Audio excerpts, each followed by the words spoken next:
Crónicas de espanto. Bienvenidos a la casa del terror. Relatos contados de boca en boca y a veces de generación en generación. Comenzamos.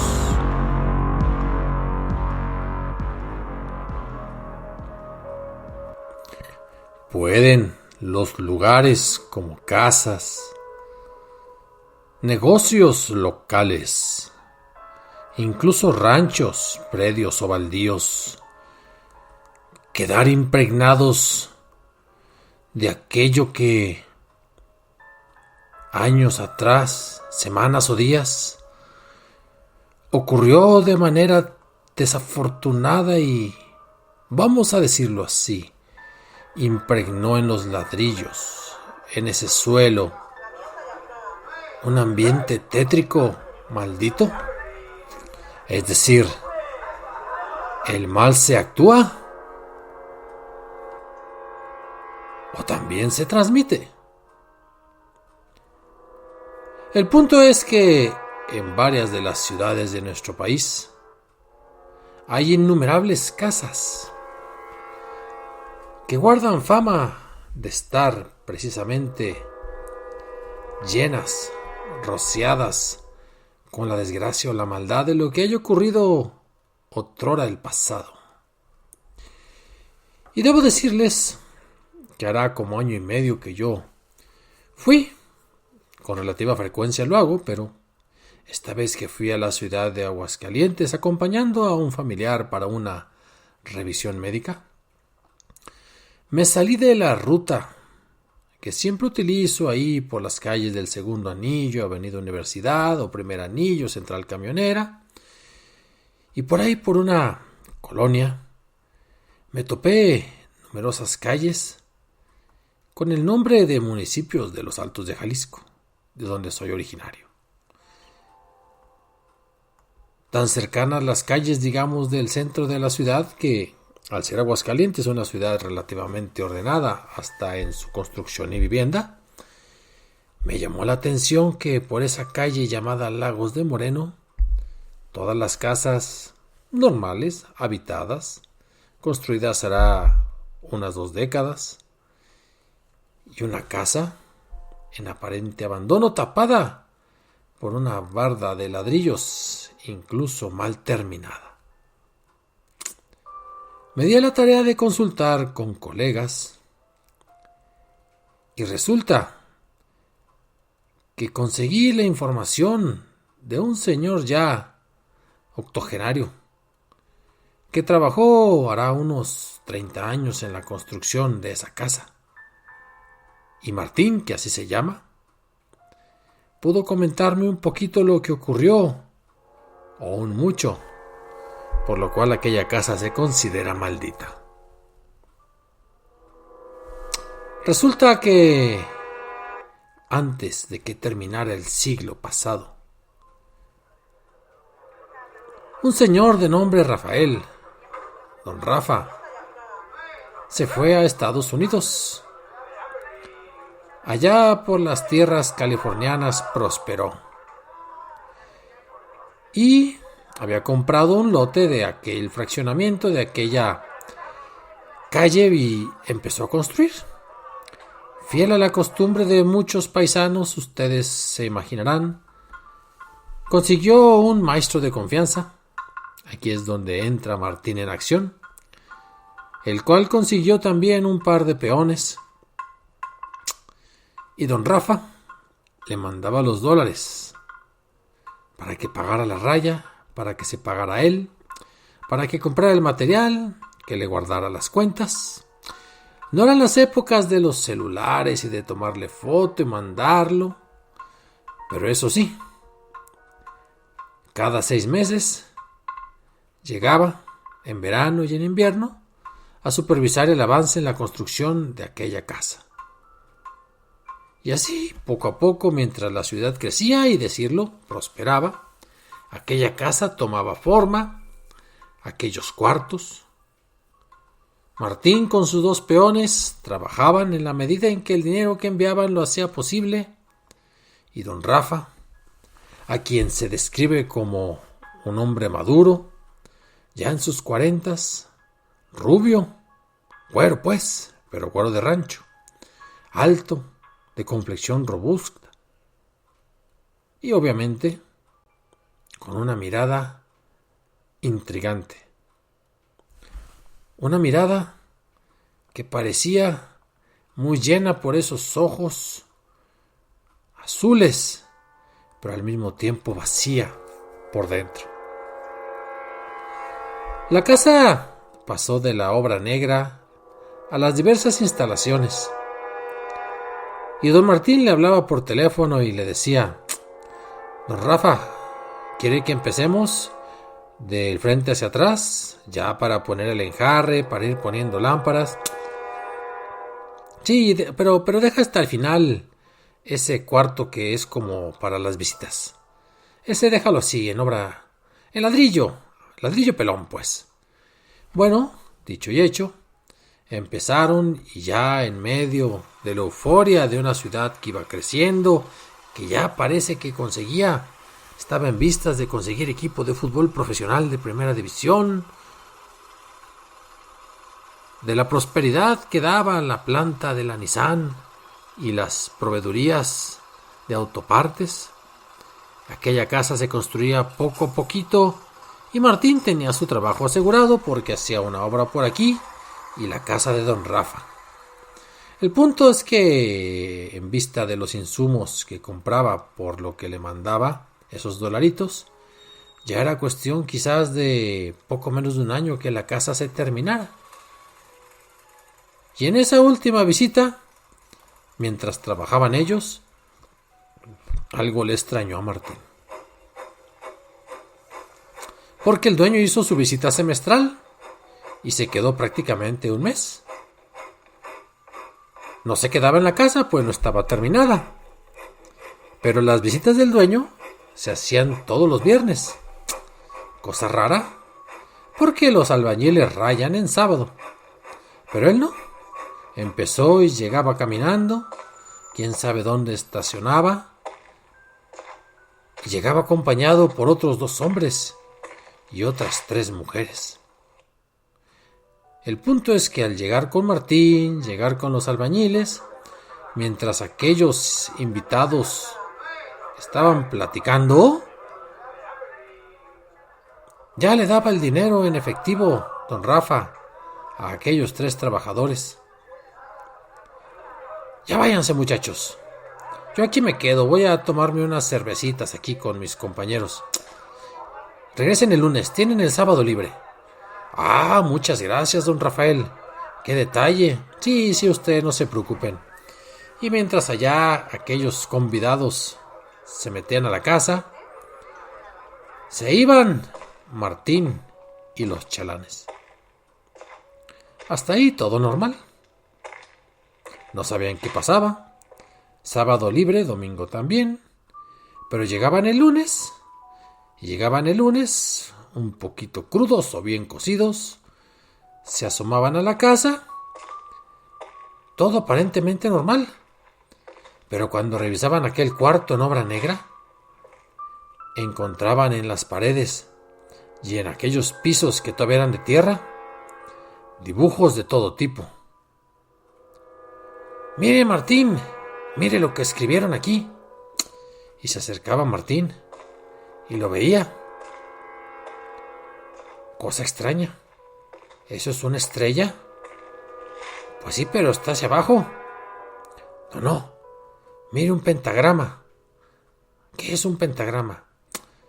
Pues no me haga mucho caso, pero creo que es un símbolo que escriben y que utilizan cuando hacen reuniones satánicas. La mente de Martín empezó a volar hacia distintos escenarios. Observaron cada detalle de aquel cuarto. Y efectivamente, había pentagramas invertidos en el suelo, hechos con una especie de gis. En la pared, también hechos con un líquido rojo. Veladoras que parece que estuvieron toda la noche porque estaban completamente derretidas. Y un aroma completamente desagradable. Se sentían incómodos en aquel cuarto. ¿Qué hacemos, Martín? ¿Qué hacemos? No, muchachos, limpien, pónganlo a la basura. Vamos a llevarlo, pues, ahí donde está el contenedor. Y trabajemos como siempre. Y así pasó. Transcurrió la semana. Ellos trabajaron.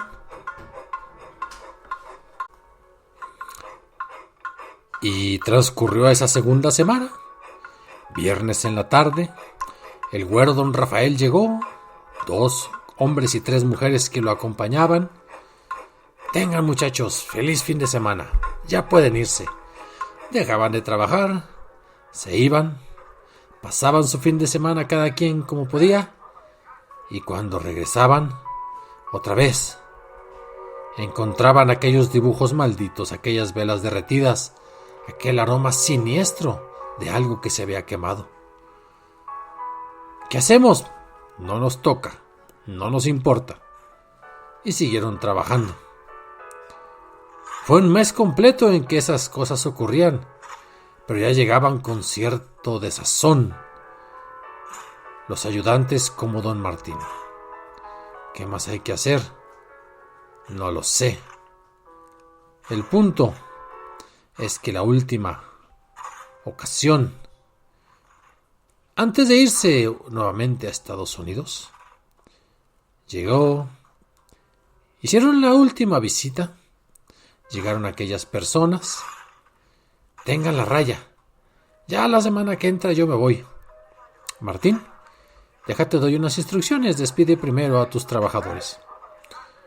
Muy bien, patrón. Mira, me regreso al gabacho.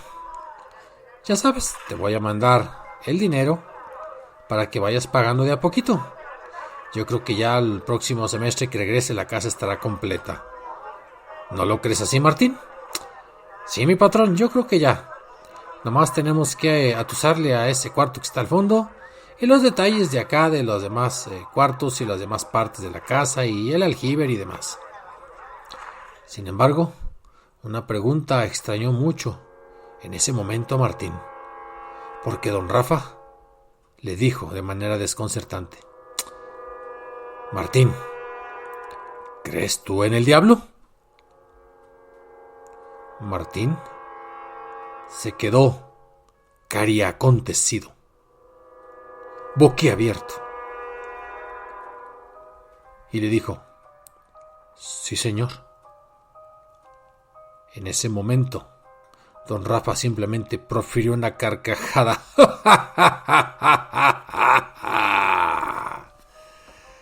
Ya te puedes ir, Martín. Don Martín se quedó pensando. Algo le pasa a don Rafa. A mí se me hace que algo ha cambiado en este mes, a partir de esas visitas con esas personas extrañas. Y se fue caminando, con esos pensamientos atormentando su interior. Miró su mano y descubrió que algo le faltaba. Efectivamente, había dejado su reloj de mano en la construcción. Y era un reloj sencillito, de esos que utilizamos estos que somos cuarentones, cincuentones, clásico, no digital. Dado que el reloj era un regalo de su esposa, pensó: con la pena voy a regresar, a ver si no interrumpo alguna cosa desafortunada que está haciendo ahí el patrón con aquellas visitas. No me quiero arriesgar a recuperarlo hasta el lunes. Así es que, dicho y hecho, dio media vuelta, caminó de regreso. Ya había anochecido, ya estaba oscureciendo. Llegó y entró a la construcción. Estaba por entrar cuando notó el titilar de unas luces dentro, hacia el fondo, hacia aquel cuarto no arreglado. Se detuvo. Caminó lentamente.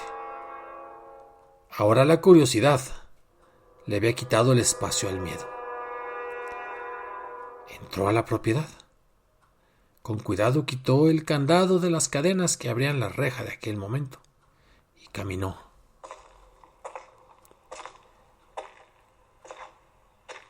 Vio a 6 personas. Los invitados y don Rafa, con túnicas y capuchas de color rojo, un rojo fuerte, un rojo sangre, moviéndose en círculo, todos tomados de la mano. No entendía lo que decían. Algo mascullaban. Martín no lograba descifrar si era español, si otro idioma. No supo más. Se fue, también con sigilo. Y como no había llegado al lugar donde había dejado el reloj, prefirió abandonar el lugar con esa pena. Y pasó el fin de semana y llegó el lunes. Llegó Martín. Llegaron los demás albañiles que ya incluso habían empezado a trabajar. Otra vez encontraron lo mismo. Dibujos en las paredes, estrellas en círculos, objetos puntiagudos, algo quemado. Pasó la semana.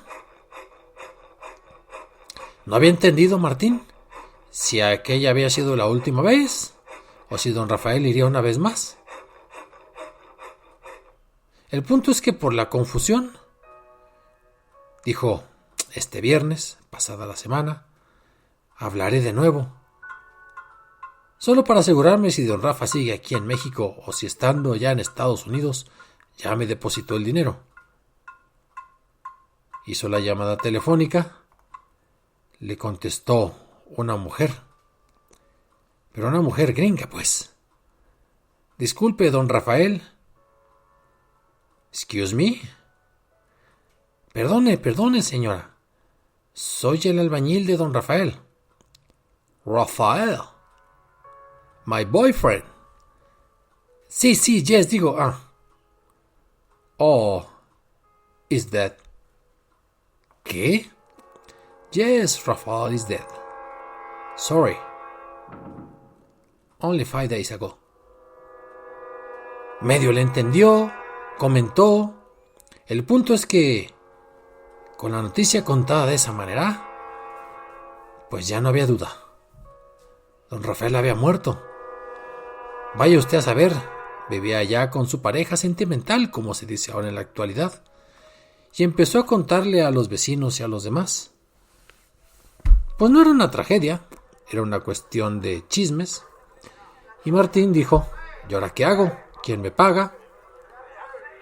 Obviamente, casi terminada la casa, detuvo la obra y la gente empezó a contar de la muerte de Rafael el satánico y cosas de estas y aquellas. Martín no entró en chismes.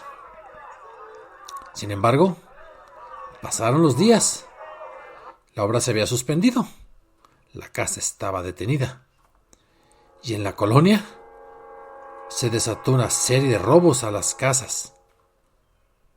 Incluso algunos asaltos en la noche. Martín dijo: no vayan a robarse el cobre de la casa, los cables, lo que fuera, incluso los marcos de las ventanas. Entonces decidió ir y quedarse mientras en la casa, pues él no sabía a quién le tocaría en herencia, pero prefería convertirse como en el siervo fiel que dice el Evangelio, de haber cuidado los talentos que le habían entregado, solo que aquí en vez de talentos era una edificación. Y en medio del tráfico de aquella hora, después de las 3 semanas de transcurridas de cuando se enteró de la muerte de don Rafa, revisó la herramienta que tenía guardada, revisó las instalaciones, incluso a veces de manera aleatoria iba en las noches. Y una de esas noches en que se fue la luz, hablo de finales del siglo XX, allá por 1998, Martín caminó y fue a revisar la casa alumbrándose con una lámpara de mano, una linterna pues. Al entrar, recorrió toda la casa. Con algo de miedo, fue a la última habitación, la habitación de los rituales. Entró y sintió un frío fenomenal que le calaba hasta los huesos. Se detuvo, fue incapaz de moverse. La lámpara se apagó y así como estaba, entre el miedo y el pasmo, en completa oscuridad, alcanzó a ver una silueta alta, con unos ojos incandescentes que lo estaban mirando.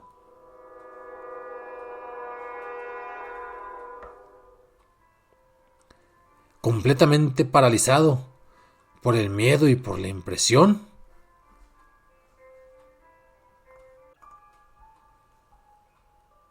no podía hablar, no podía moverse, nada podía hacer. Pero aquella silueta, con ojos infernales, de repente exclamó una suerte de grito gutural y solamente escuchó una voz que le pareció como si fuera una voz desgarradora del mismo Rafael, que le decía: Martín, el infierno sí existe. No se podía mover Martín. Poco a poco respiró profundamente. Trató de mover aunque sea un brazo, una mano, un dedo. Y en cuanto a las piernas le respondieron, salió caminando, ¿qué digo caminando? Casi corriendo. Tan rápido como pudo se escabulló, ni cerró la casa. A la mañana siguiente, en medio del tráfico de aquellas calles, fue, cerró, y a veces por necesidad, pasaba cerca de la casa porque ya trabajaba en otras obras, pero el mero recuerdo de aquella silueta, de aquella voz, de aquel grito, lo aterraba por completo. Pasaron los días, las semanas, que se volvieron meses. Y la gente rumoraba que en esa casa abandonada se aparecía el mismísimo demonio.